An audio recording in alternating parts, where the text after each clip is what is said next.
কৃষ্ণ ব্রজগোপীদেরকে বলছে, হে ব্রজগোপীগণ, বলে দাও কোথায় গেলে আমি এই ভক্তিটাকে পাবো, এই ভক্তি আমি লাভ করতে পারবো।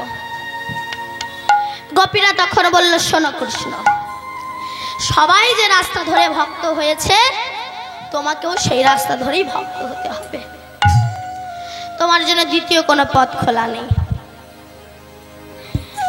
সেই পথটা কি না, নিষ্কিঞ্চন বৈষ্ণবের পদধূলি যতক্ষণ তুমি নাও মাথায় মাগবে, তোমার কৃষ্ণ ভক্তির উদয় হবে না।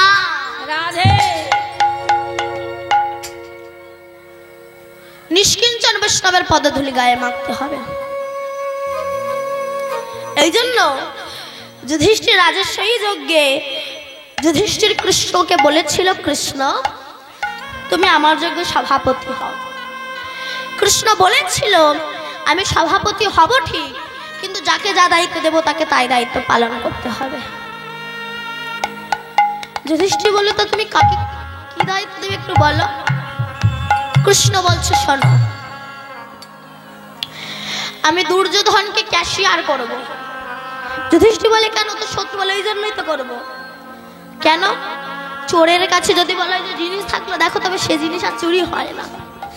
আর তাছাড়াও দুর্যোধনের হাতে ধনবৃত্তি রেখা আছে, 5 টাকা হাত দিলে 10 টাকা হয়ে যায়, তাই ওকে ক্যাশিয়ার করবো। আর কি করবে না, ভীমকে পরিবেশন করতে দেব।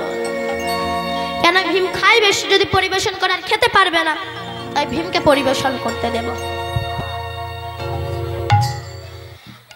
তখন যুধিষ্ঠির কৃষ্ণকে বলছে, কৃষ্ণ তুমি তো সবাইকে সব দায়িত্ব দিলে, তুমি নিজে কোনো দায়িত্ব নেবে না? কৃষ্ণ বলেছিল, হ্যাঁ আমি দুটো দায়িত্ব নেব। কি? যেটা সচরাচর সবাই নিতে চায়। কি? প্রথম হলো, তোমার এই যজ্ঞে যত বৈষ্ণব আসবে সমস্ত বৈষ্ণবের চরণ ধুয়ে দেওয়ার দায়িত্বটা আমি নিজে মাথায় করে নিলাম। এখান থেকে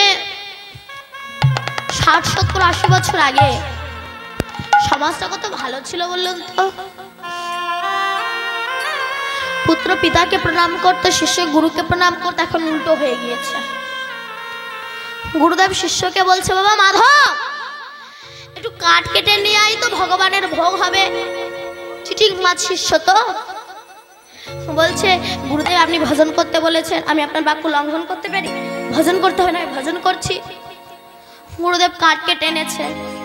বাবা মাধব একটু ভিক্ষায় যা তো, গুরুদেব ভজন করতে বলেছেন। গুরুদেব ভিক্ষা করে এনেছে। বাবা মাধব একটু ভগবানের জন্য রান্না কর। গুরুদেব ভজন। আপনার বাক্য লঙ্ঘন করব? গুরুদেব নিজেই ভোগ রান্না করে ভগবানের ভোগ লাগিয়ে প্রসাদ বেড়ে বলছে, বাবা মাধব এবার দুটো খেয়ে যা। তখনও বলছে, বারবার গুরু বাক্য লঙ্ঘন করা ঠিক নাই, এবার যাই গিয়ে খেয়ে আসি। দেখেছেন? তা ভগবান বলছে, যেটা সচরাচর সবাই নিতে চায় না, সেই দায়িত্ব আমি নিলাম। আচ্ছা, একটা দায়িত্ব নিলে, আর একটা দায়িত্ব কি নিলে? তখন কৃষ্ণ বলছে, শোনো দাদা, এই যজ্ঞে যত বৈষ্ণব খেয়ে উঠে চলে যাবে, সেই বৈষ্ণবের ওই এঁঠো পাতা আমি নিজে মাথায় করে নিয়ে গিয়ে নর্দমায় গিয়ে ফেলে দেব। আর নর্দমায় ফেলবো যখন, মাথায় করে নিয়ে যাব, তো ওই ভক্তের ওই এঁঠো রস যদি আমার অল্প মাথায় পড়ে, আমার কৃষ্ণ ভক্তির উদয় হবে। তাই আমি এই দুখানা দায়িত্ব মাথায় করে নিলাম। তাই গোবিন্দ ভাবছে, ভক্তের চরণ ধুলি নিতে গেলে আমার মতো একজন ব্যক্তি যদি কারো চরণ ধুলা নেয়, তবে তো তাকে নরকে পাঠানো হবে। তাহলে কি করব না? তখন ভগবান শ্রীকৃষ্ণ নিজের বামঙ্গ থেকে লাহাদিনীর শক্তি আমার শ্রীমতী রাধারানীকে সৃষ্টি করলেন। আর যখন রাধারানীকে সৃষ্টি করলে, ওই রাধারানীর অঙ্গের ধুলি যখন গায়ে মাখলেন না, কালো বরণ আমার সোনার বরণ হয়ে গিয়েছে। অনেকে বলে কৃষ্ণ একটা ভগবান হয়ে একটা মেয়ের চরণ ধুলি গায়ে মাখলো। আপনারা কোনোদিনও শুনেছেন রাধা বিউটি পার্লারে গিয়েছে? শুনেছেন রাধা চুল কেটে সিংমার করেছে? শুনেছেন? রাধা তো কোনো মেয়ে নয়। শুনুন রাধা কাকে বলে, রাধা কে হতে পারে? আমরা তো তাহলে যে সে রাধা হয়ে যেতে পারতাম। রাধা কাকে বলে শোনো।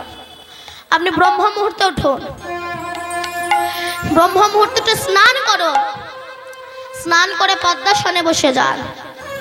পদ্মাসনে বসে গিয়ে কুলকুলন্ডিনী শক্তিকে জাগ্রত করে মণিপুর মূলাধার আগ্রা চক্র সতী শানকে ভেদ করে 21,600 বার শ্বাসকে কন্ট্রোল করে 7 ফোঁটা রক্ত ভিড়ান করে যে 1 ফোঁটা শক্তিবিন্দু তৈরি হয়, যেটাকে ব্রহ্ম বস্তু বলা হয়, সেটাকে নিম্নগামী না করে হাসির দ্বারা যিনি ঊর্ধ্বগামী করে রাখতে পারেন, মহাজন তাকেই রাধা নামে আখ্যা দিয়েছে।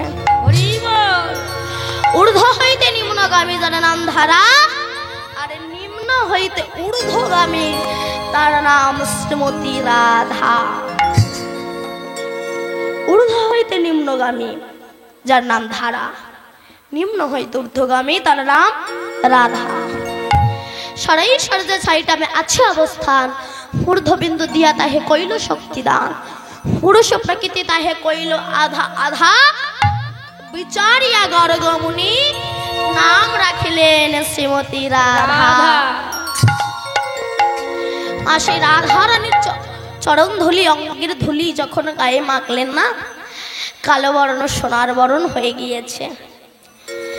ভগবান তখন মনে মনে ভাবছি, একজন ভক্তের চরণ ধুলিতে যদি আমার এত পরিবর্তন আসে, তাহলে হাজার হাজার ভক্তের চরণ ধুলি নিলে না জানি আমার কত পরিবর্তন আসবে। তা হাজার হাজার ভক্ত তো আর এই বৃন্দাবনে পাওয়া যাবে না। হাজার হাজার ভক্ত পেতে গেলে যেতে হবে কোথায়? না নদিয়া নবদ্বীপে। তাই সেই গোবিন্দের গো রাধারানীর রানী গোড়া হয়ে নদিয়া এসেছে, গৌর হয়ে নদিয়াতে এসেছেন। তো তাই বললেন আমার গৌর এলো রে,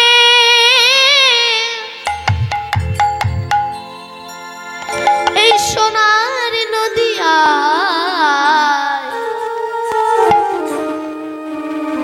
ওলো ধ্বনি,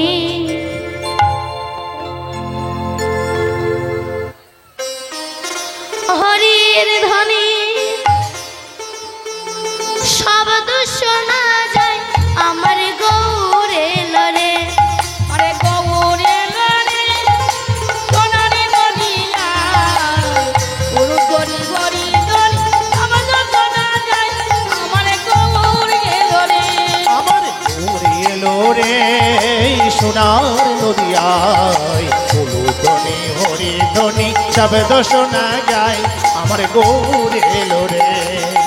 গৌর এলো রে সোনার নদিয়া ওলো গরি গরি গরি শব্দ শোনা যায় আমার গৌর এলো রে।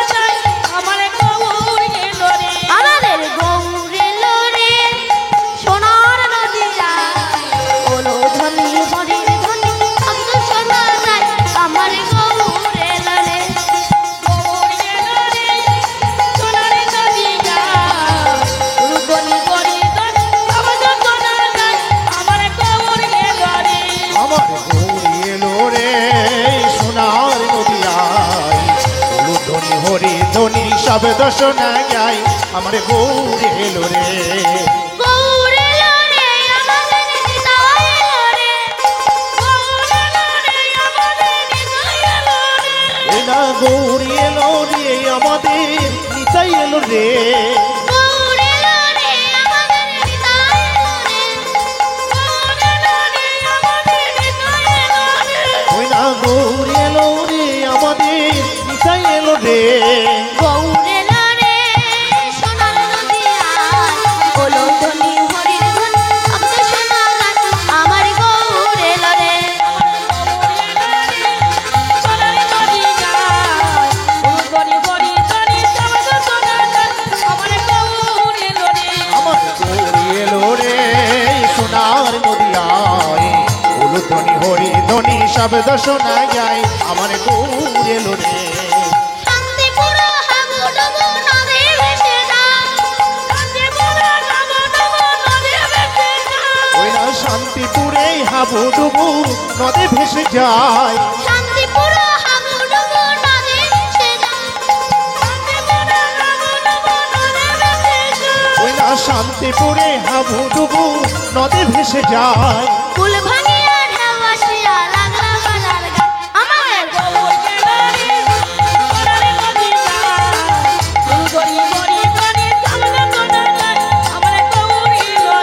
আমার গৌরী এলো রে সোনার নদিয়ায় উলুধ্বনি হরিধ্বনি শব্দ শোনা যায় আমার গৌর এলো রে আমাদের গৌর এলো রে সোনার নদিয়ার উলুধ্বনি হরিধ্বনি শব্দ শোনা যায় আমার গৌর এলো রে।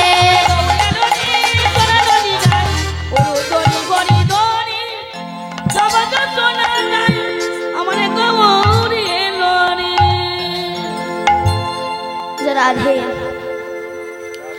তাই কৃষ্ণ যে গৌর হয়ে আসবেন এর প্রমাণ তিনি দিয়ে গিয়েছিলেন কবে না বৃন্দাবন ধামে রাধারানী যখন রাসলীলা করে শয়নে গিয়েছেন নিকুঞ্জ কাননে রাধারানী স্বপ্নাদেশে দেখছে একজন পরপুরুষ রাধারানীকে আলিঙ্গন করছে। রাধারানী তখন ঘুম ভেঙে সখীদের দিকে বলছে সখী এতদিন আমি কৃষ্ণ ভজন করে কি দ্বিচারিণী হয়ে গেলাম কেন না আমি ঘুমের ঘরে দেখলাম একজন পুরুষ আমায় আলিঙ্গন করছে। গোবিন্দ যে এসে দাঁড়িয়েছে তখন গোবিন্দ রাধারানীকে বলছে রাধে তুমি যাকে দেখলে না সে আর অন্য কেউ নয় সে হলাম আমি। তবে কেন বধূ তুমি তো কালো আর সে হচ্ছে ভালো। তখন গোবিন্দ রাধারানীকে বললেন রাধে তোমার ওই অঙ্গকান্তি ধারণ করে আমি গৌর হয়ে নদিয়ায় যাব। আমি কি করব জানো শোনো তেজি কালো বরণ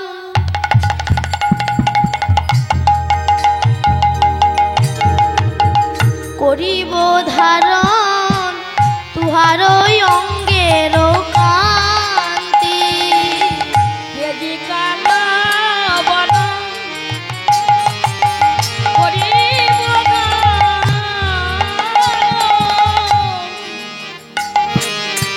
তুহার ওই অঙ্গের কান্তি কালো বরণ ত্যাগ করে তোমার অঙ্গ কান্তি তেজি বংশীধর বাঁশি ত্যাগ করে দেব কি নেবে হবদণ্ড স্বভাব ছাড়িব দে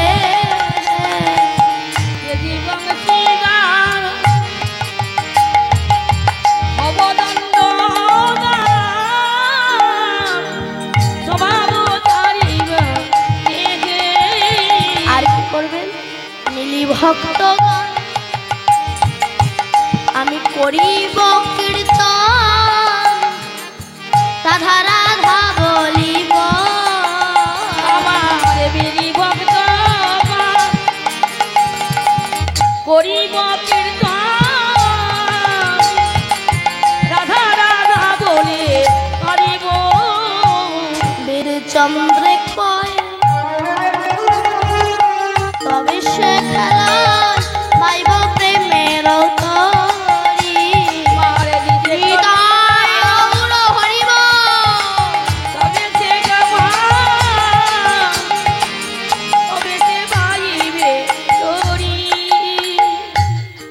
আমি রাধে গৌর হয়ে নদিয়াতে যাব। তা গৌর হয়ে যে এসেছে দেখবে এই হরিনামটা তো মধুর না। এই হরিনাম এসে যদি একটু দুফোঁটা চোখের জল ফেলা যায় বাড়ি গিয়ে মনে মনে আবার ভাববেন যে আমি কালকে আবার যাব কেন একটু বসে বসে চোখের জল ফেলবো কাঁদবো। কিন্তু যদি মেয়ের বাড়ি যান আর মেয়ের শ্বশুর বে যদি আপনাকে অপমান করে চোখের জল ফেলায় কাঁদায় মনে হবে আর ওই ভিটেই পা দেবো মনে হবে না। কিন্তু হরিনামে সে কাঁদলে মনে হবে আবার যাব গিয়ে একটু কাঁদবো। এই হরিনামের আমার মহিমা কেমন আস্তে আস্তে যখন রামচন্দ্র পিতৃসত্য পালন করার জন্য বনবাসে যাবে। সেই সময় প্রভু রামের স্ত্রী মা সীতা দেবী রামচন্দ্রের কাছে এসে বলেছিল, স্বামী তুমি তো বনবাসে যাবে, তোমার ওখানে কত কষ্ট হবে, আর আমি তোমার স্ত্রী হয়ে রাজ পালঙ্কের ওপর শুয়ে থাকবো, অমন স্ত্রী আমি হতে চাই না, আমিও তোমার সঙ্গে বনবাসে যাব। কি পারবেন এমন স্ত্রী হতে? এখন তো এসি কিনে না দিলে ঝগড়া করে, আমার এসি কিনে দাও না, আমার ফ্রিজ কিনে দাও না, আমার মোবাইল কিনে দাও না। কিন্তু তো সেই স্ত্রী নয়। বলছে, প্রভু তোমার ওখানে কত কষ্ট হবে স্বামী, আর আমি রাজ পালঙ্কের ওপরে শুয়ে থাকবো, অমন স্ত্রী আমি হতে চাই না, আমি তোমার সঙ্গে বনবাসে যাব। আপন ভাই লক্ষণ সে বলেছিল, দাদা তুমি বনবাসে যাবে, বনে বনে ঘুরে বেড়াবে, আর আমি তোমার ভাই হয়ে রাজভোগ গ্রহণ করব, রাজ পালঙ্কের ওপরে শোব, রাজ সিংহাসনে বসবো,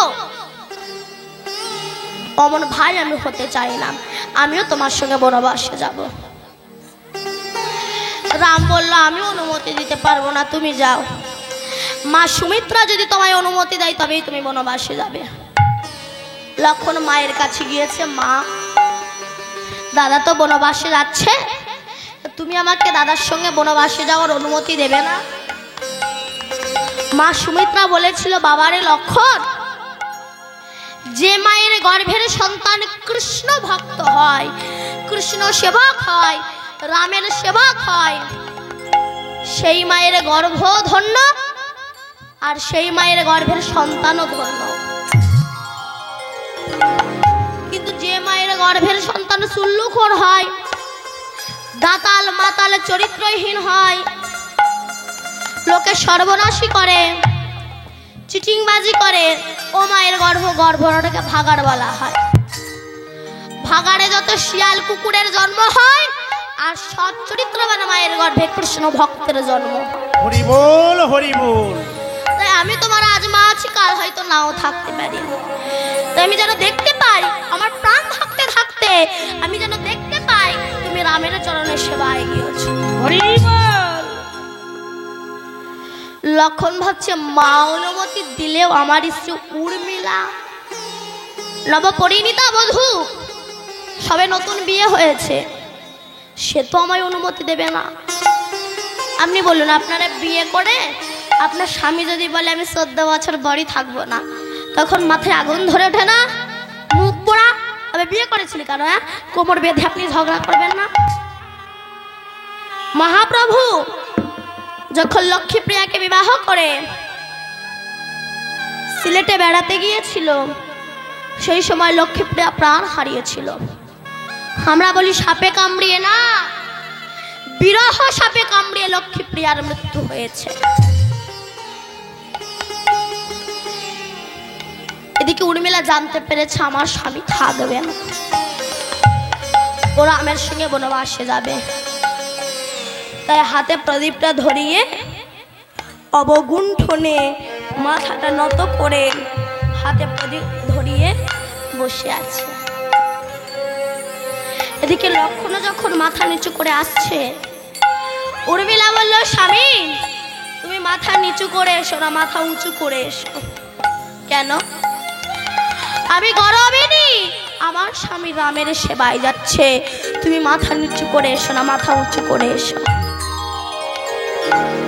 মহাপ্রভু যখন বিষ্ণুপ্রিয়াকে বিবাহ করে মাত্র 24 বছর বয়সে সন্ন্যাস ধর্ম নিয়েছিল, সেই সময় বিষ্ণু, তারপরে প্রভু আমার একদিনের তোর অদ্বৈতের ঘরে এসেছিল।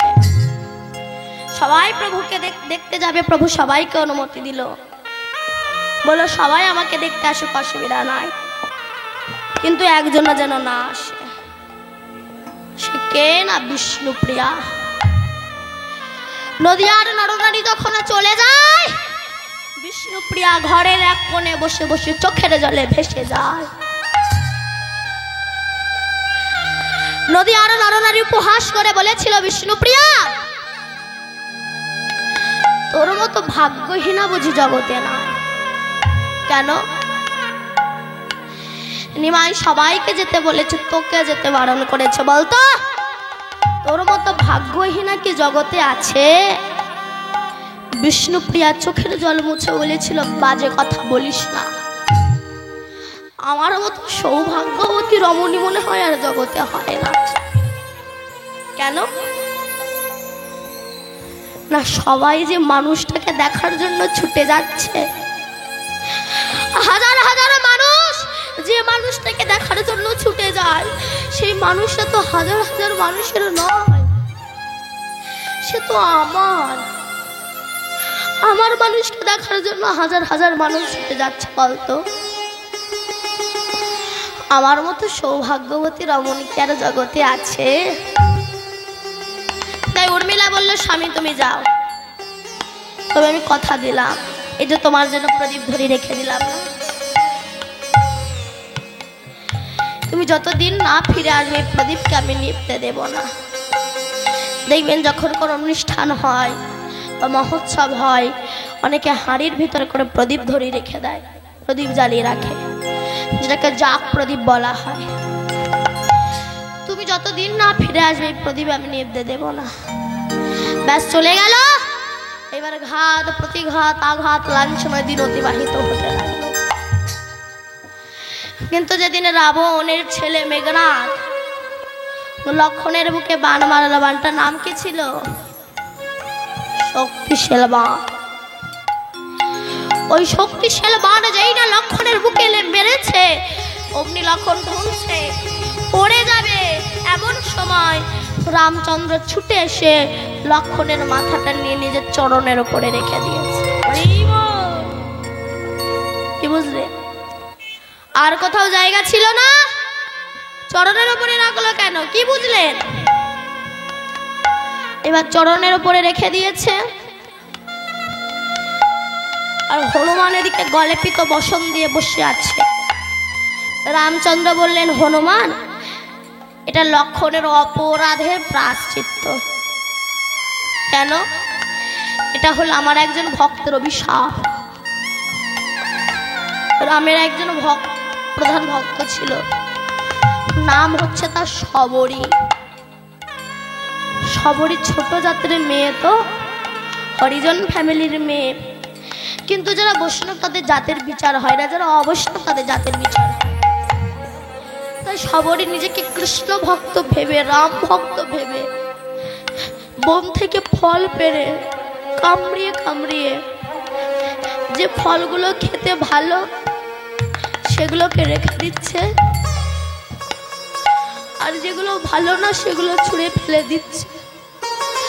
কেন? আমার রাম আসবে, আমার রাম খাবে, আমার রাম আসবে। আমার সবরই মনে মনে ভাবছে, সন্ন্যাসী মানুষ তো খালি পায়ে আসবে, যদি আমার রামের পায়ে কিছু ফুটে, কাঁটা ফোটে, তাই কাঁকড়গুলো বেছে বেছে ফেলে দিয়ে, কাঁটাগুলো বেছে ফেলে দিয়ে বন থেকে ফুল পেড়ে এনে বিছিয়ে দিয়েছে। কেন? রাম আসবে। চোখের জল ধরে ওই জল ফুলের উপরে বিছিয়ে দিয়েছে। আমার রাম আসবে, আমার রাম আসবে। ভক্তের আকুল আহ্বানে রামচন্দ্র লক্ষণকে নিয়ে এসে দাঁড়িয়েছে, দাঁড়িয়ে ডাক দিয়েছে, শবরী, শবরী। চোখে উঠেছে, শবরীকে কে এত সুধামাখা কণ্ঠে আমায় ডাকলে? কে গো, কে গো ডাকিলে?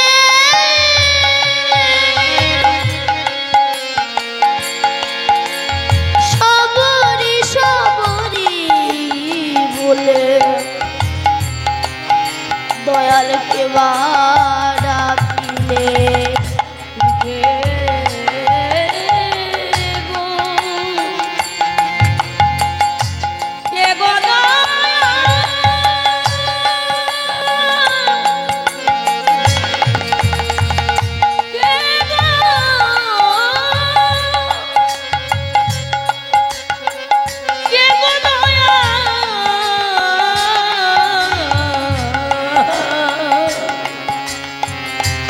সবরি সবরি বলি ডাকিনি কে গো?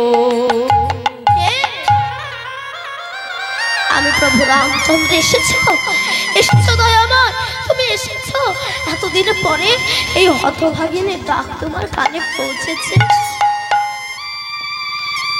এসো এসো, বসো। তোমায় কি খেতে দিই বলো তো? রামচন্দ্র বলছে, কেন সবরি? আনো সেই ভক্তি মেশানো ফলের থারি, আমি গ্রহণ করি। সবরি ঢেলে নয়ন বাড়ি, আনলো ফলের থারি, হে রাম তুমি গ্রহণ করো।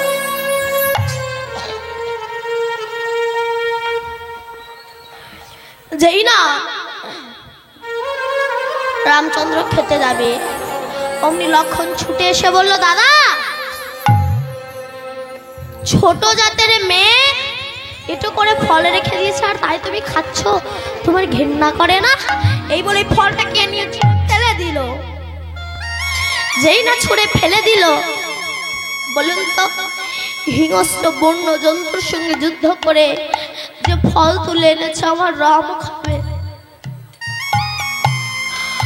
সেই ফল যদি কেউ ফেলে দেয় তবে ভক্তের মনে কতটা ব্যথা লাগে। সবরি বলল, লক্ষণ, আমি ছোট জাতের মেয়ে বলে তুমি আমাকে এইভাবে অপমান করলে? ঠিক আছে, শোনো লক্ষণ, যে ছোট জাতের মেয়ের এটা কোলে ফেলে দিয়ে যে ব্যথা আমার বুকে দিয়েছো, এর দ্বিগুণ ব্যথা তুমি পাবে। কোন দিন না? যেদিন রাবণের পুত্র মেঘনাথ তোমার বুকে বাণ মারবে, সেদিন আমার থেকেও তোমাকে বেশি কষ্ট পেতে হবে। লক্ষণ বলল, আমি বুঝতে পারিনি, আমার ভুল হয়ে গেছে, আমি বুঝতে পারিনি যে তুমি রামের এত বড় ভক্ত, আমি উদ্ধার হব কবে? সবরি বলছে, শোনো, যে ছোট জাতের মেয়ের একটু ফল তুমি ছুঁড়ে ফেলে দিয়েছ, ওই কুল গন্ধমাদল পর্বতে গিয়ে পড়েছে, আর গন্ধমাদল পর্বতে বিশল্যকরণী জড়িপুটিতে পরিণত হয়েছে। ওই বিশল্যকরণী জড়িপুটি যতক্ষণ আর না এনে তোমাকে না বেটে খাওয়াবে, তুমি প্রাণে বাঁচবে না। তাই হনুমান সেই বিশল্যকরণী জড়িপুটি আনতে গিয়েছে গন্ধমাদল পর্বতে। গন্ধমাদল পর্বতে গিয়ে কোনটা বিশল্যকরণী জড়িপুটি চিনতে পারেনি, এই গোটা পর্বতটাকে হাতে করে নিয়ে যখন অযোধ্যার পাহাড়ের উপর দিয়ে আসছে সে সময় ভরত যখন মাতা কৈকেয়ী রামকে বনবাসে পাঠিয়েছিল, এই ভরত ছিল মামার বাড়ি। এসে যখন শুনলো আমার জন্য দাদাকে বনবাসে পাঠিয়েছে, ভরত গিয়ে বলেছিল, রাক্ষসী মুখ দেখবো না। ওই তখন তো বলেনি যে মা, রাক্ষসীদের মুখ দেখবো না। এই ভরত যখন হনুমান যাচ্ছে অযোধ্যার পাহাড়ের ওপর দিয়ে, ভরত ভাবছে আমার রামের মনে হয় কোনো শত্রু যাচ্ছে, বাণ নিক্ষেপ করে নামিয়েছে। যেই না নামিয়েছে, অমনি হনুমান নেমে জয় রাম জয় রাম বলে হাঁপাচ্ছে, জয় রাম জয় রাম জয় রাম জয় রাম বলে হাঁপাচ্ছে। ভরত ভাবছে তো আমার রামের পরম ভক্ত, জল এনে সুস্থ করলেন। হনুমান বলছে, জানো ভরত, লক্ষণের বুকে না মেঘনাথ শক্তিশাল বাণ মেরেছে, আমি যদি সূর্যোদয়ের আগে বিশল্যকরণী জড়িপুটি না নিয়ে পৌঁছাতে পারি তবে লক্ষণ প্রাণে বাঁচবে না। ভরত বলল, সে আছে কোথায়? না, রামচন্দ্র চরণের উপরে শুয়ে আছে। পাশে দাঁড়িয়ে লক্ষণের স্ত্রী, নাম কি বলেছিলাম?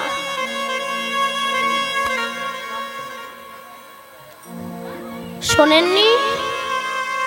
উর্মিলা। পাশে দাঁড়িয়ে সে মুচকি মুচকি হাসছে। বলুন তো, স্বামীর মৃত্যু খবর শুনে কোনো স্ত্রী কি হাসে? সেই বউরা নয় হাসে যাদের দুটো করে আছে, ভাবে একটা গিয়েছে আর একটা তার ছোট মূল্যে বাঁচি। কিন্তু তো তার প্রতিব্রতা সতী রমণী তো। তখন হনুমান বলছে, উর্মিলা তোমার সামনে মৃত্যুশয্যায় শায়িত আর তুমি হাসছো। উর্মিলা বলল, হনুমান তোমার মূর্খামি দেখে আমি হাসছি। কেন বলো তো হনুমান? যার মাথা রামের চরণে থাকে তার কি কখনো মৃত্যু হয় নাকি? আর তুমি যে বলছো না সূর্যোদয়ের আগে তুমি যদি এই বিশল্যকরণ জড়িপুটি না নিয়ে পৌঁছাতে পারো আমার স্বামী প্রাণে বাঁচবে না।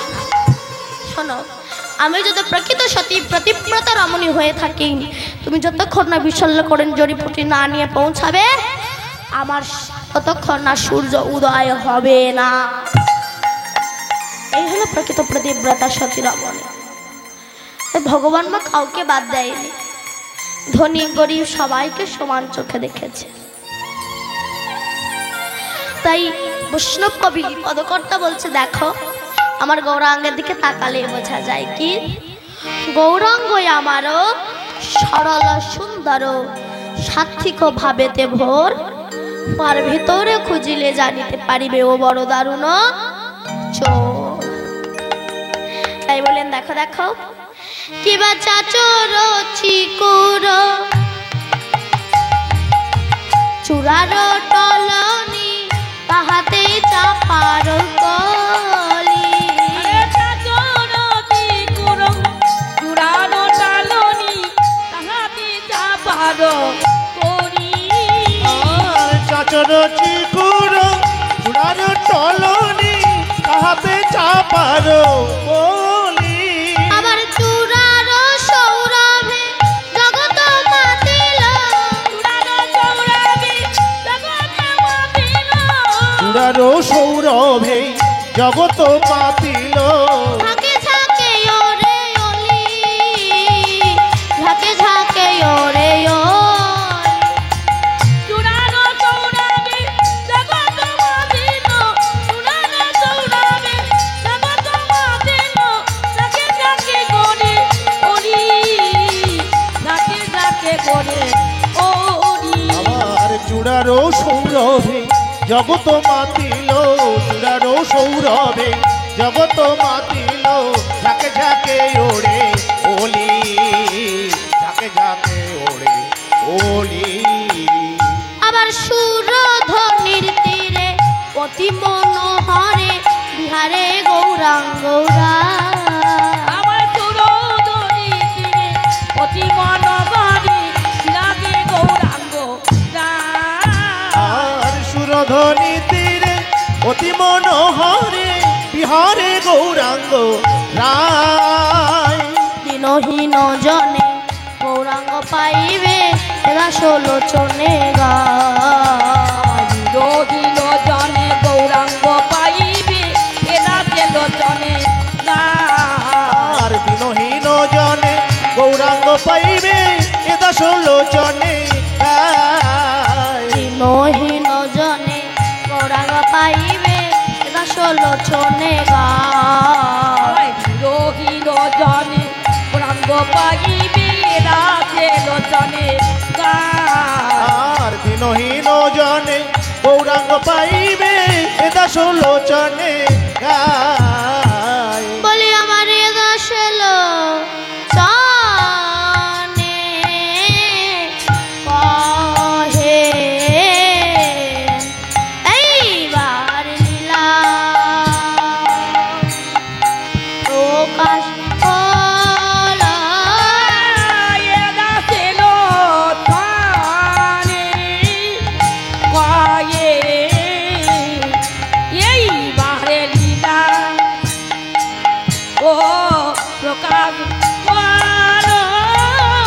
এরা ছিল झाकी झाकी दिन ताकी ता गिरगिर ताकी ताकी दिन ताकी ता गिरगिर ता जाओ दिन ताकी ता गिरगिर ता जाओ दिन ताकी झाकी झाकी दिन ताकी ता गिरगिर ताकी ताकी दिन ताकी ता गिरगिर ता जाओ दिन ताकी ता गिरगिर ता जाओ दिन ताकी ধান দা দা ধিন্দ্র গড় ধান দা দা ধিন্দ্র গড় দা দা ধিন্দ্র গড় দা দা ধিন্দ্র গড় দা তাকে তে খেতে খেতা তাকে আরে তে তে তে তে তে তে তে ধে ধে ধে ধে তে তে তে তে তে তে তে থো থো থো ধৈ নি ধৈ দা ধিন্দ্র গড় দা দা ধিন্দ্র গড় দা দা ধিন্দ্র গড় দা ধিন্দ্র গড় ধান দা দা ধিন্দ্র গড় ধান দা দা ধিন্দ্র গড় দা দা ধিন্দ্র গড় দা দা ধিন্দ্র গড় দা কে তাকে তে তে তে তে খেতো তাকে নে তাকে ডাকরে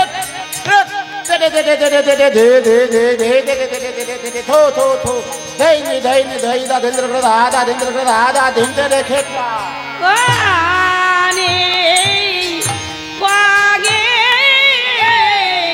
এই বাহে লীলা ও প্রকাশ বলো এরা ছিল আই তট তট তট তট গো গো রট রট ধপট ধপটতে মৃদঙ্গ বাজত দীর্ঘ দীর্ঘ চম চম রেগেন যাও রেগেন যাও এই জয় জয় জয় জগন্নাথ জয় নীলাচলে বাসি শ্যাম সুন্দর মদন মোহন মুখে মৃদু হাসি ও ব্রজবাসী তোরা কৃষ্ণ নাম নেন না তোরা রাধে নাম নেন না ধিয়াও ধিয়াও তটতা মনরে ধিয়াও ধিয়াও তটতা মনরে ধিয়াও ধিয়াও তটতা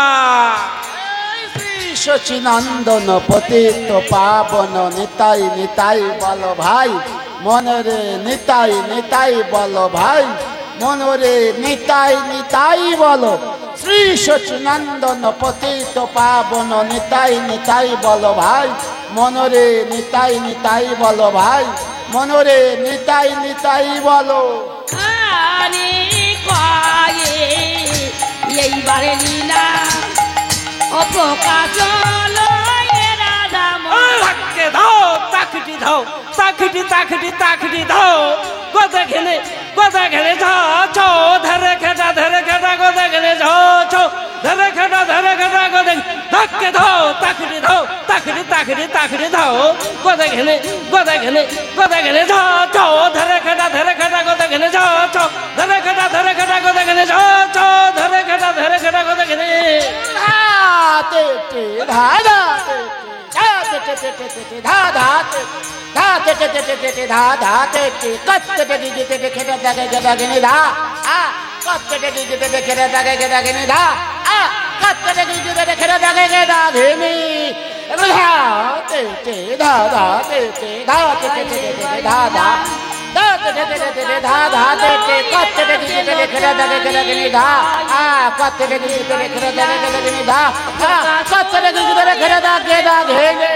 কানে কায়ে এইবারে লীলা প্রকাশ হলো এরা ছিল কানে কায়ে এইবারে লীলা প্রকাশ হলো এরা ছিল কানে কায়ে এইবারে লীলা প্রকাশ হলো এরা ছিল কানে কায়ে এইবারে লীলা প্রকাশ হলো এরা ছিল কানে কায়ে এইবারে লীলা প্রকাশ হলো এরা ছিল কানে কায়ে যারা ভে প্রকাশ হলো এ দাসে লোচনে কহে বলিলাম প্রকাশ হলো এরা ছিল কানে কায়ে এইবারে লীলা প্রকাশ হলো এরা ছিল লোচনে কহে বলিলাম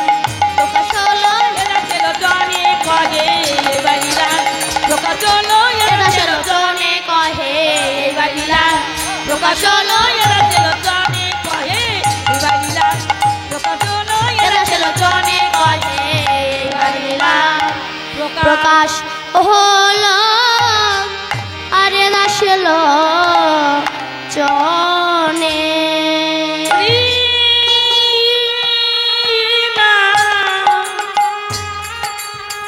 রিনা না রিনা না রিনা না রিনা না রিনা না রিনা না রিনা এখানে মধুরাধপি মধুমাই শ্রীধাম বৃন্দাবনে বৃন্দাবনে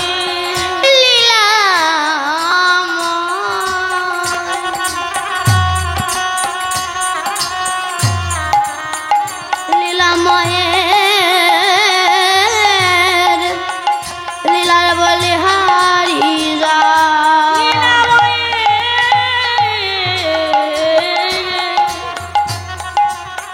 লীলাময়ের বলি গারি যায় শ্রীকৃষ্ণের যতে কো খেলা সর্বোত্তম নরলীলা নরবপু হয় তাহার স্বর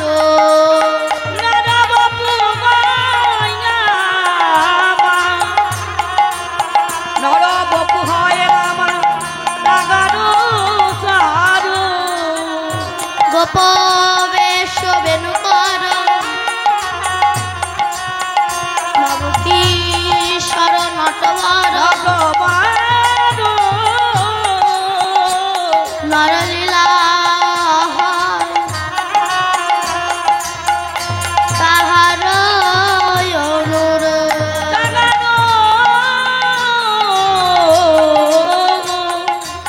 নবলীলায় হয় তাগারো গোপবেশ বেণুকর নবকিশোর নটবর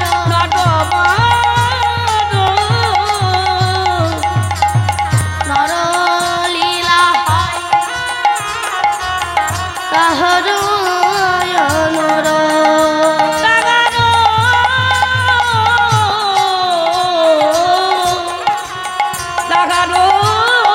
অনুর যার নামে ময়ূর পেখম তুলে নৃত্য করে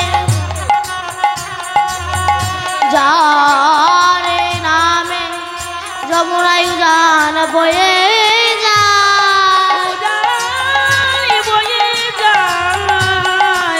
যার নামে কোকিল কুহু ঝঙ্কারে সুললিতে বৃন্দাবন মুখরিত করে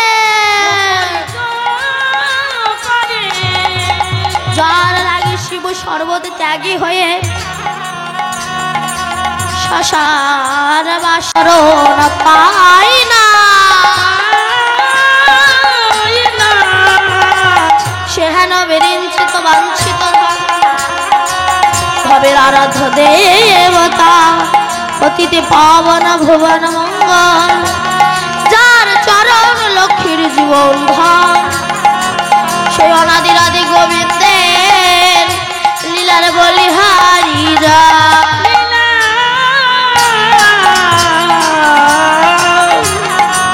লীলারে বলি গারি যায় বলিহারি যায় বলিহারি যায় বলিহারি যায় যে রাধে রাধেশ্যাম। আমরা এতক্ষণ নবদ্বীপ ধামে ছিলাম, এবার প্রবেশ করবো আমরা বৃন্দাবন ধামে। কেমন বলেন সচিন নন্দন গৌর হরি কি জয় নবদ্বীপ ধাম কি জয় সচি মাতা কি জয় ভক্তবৃন্দ কি জয় জয়নিতাই গৌর হরি। হরি বল। আমরা ছোট্ট একটা ভজন গাইতে গাইতে বৃন্দাবনে প্রবেশ করবো। কেমন ওরে রাখালি রাজা হরি বল। বলে দিন না কোথায় বৃন্দাবন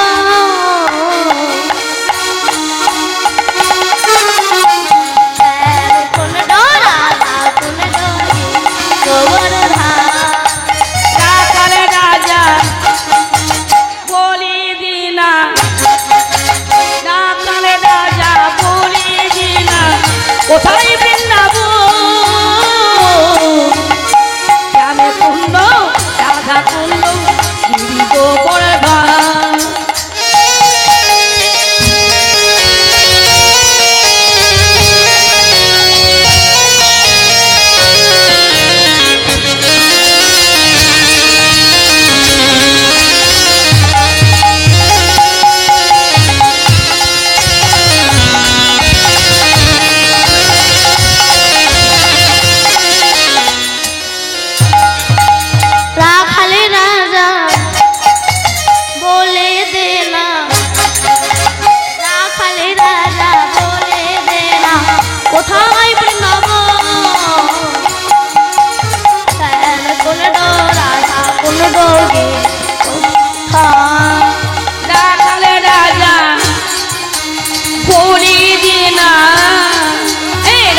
বংশীবাজ আছে শ্যামরা ভাগবতী শ্রী যমুনা উজান হয়ে যায় এটি গাবার বংশীবাজ আছে যমুনায় ভগবতী শ্রী যমুনা উজাড় বয়ে যায় শিখাতার বংশীবাজ আছে শ্যাম